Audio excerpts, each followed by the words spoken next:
WhatsApp तरफ़ां हिकु अहिड़े काराइते फीचर ते कमु जारी आहे जेको इंटरनेट खां सवाइ बि दोस्तनि सां फाइल शेयरिंग जो अमल सवलो बणाए छॾींदो। WhatsApp जो हीउ फीचर तस्वीरूं, वीडियोज़ ऐं ॿियनि दस्तावेज़नि खे शेयर करण जो तरीक़ेकार बदिलाए छॾींदो। जेकॾहिं अव्हां एंड्रॉइड फ़ोन्स में नियर बाय शेयर नाले फीचर इस्तेमालु करे चुका आहियो त WhatsApp जो हीउ नओं फीचर ज़रूरु पसंदि ईंदो। वेब बेटा इंफो जे रिपोर्ट मूजिबि वापेदार WhatsApp जे हिन नए फीचर ज़रिए वेझो मौजूदु माण्हुनि सां सवलाई सां फाइल शेयर करे सघंदा। रिपोर्ट में ॼाणायो वियो आहे त हीउ फीचर हिन वक़्तु एंड्रॉइड डिवाइसिस लाइ WhatsApp जे बेटा वर्जन में मौजूदु आहे।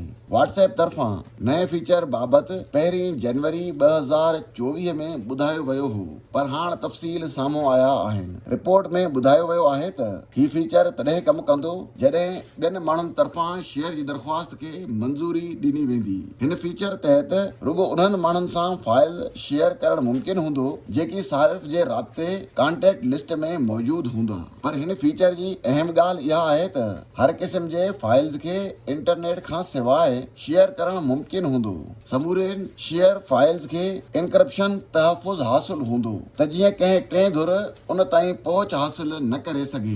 हीउ फीचर अवामी हंधनि ते कंहिं माण्हूअ सां तस्वीरूं या वीडियोज़ शेयरिंग लाइ बि काराइतो साबित थींदो। फ़िलहाल हिन feature G testing beta version में थी रही आहे।